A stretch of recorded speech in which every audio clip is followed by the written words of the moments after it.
Sementara itu, saudara, banjir meluas ke 9 kecamatan hingga kini debit air semakin bertambah.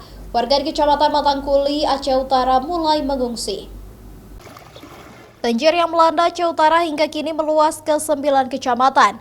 Warga di sejumlah desa di Kecamatan Matangkuli mulai mengungsi ke tempat lebih tinggi.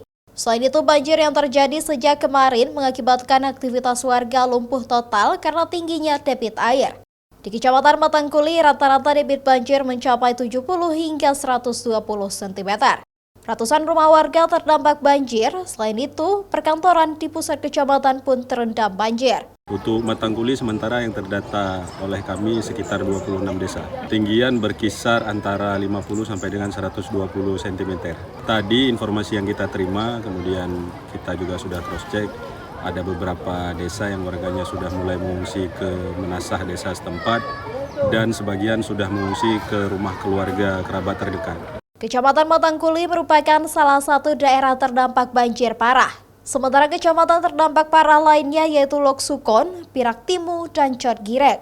Banjir terjadi akibat tingginya curah hujan sejak 2 hari terakhir sehingga menyebabkan sejumlah tanggul sungai jebol. Sigri Maulana, Kompas TV, Aceh Utara.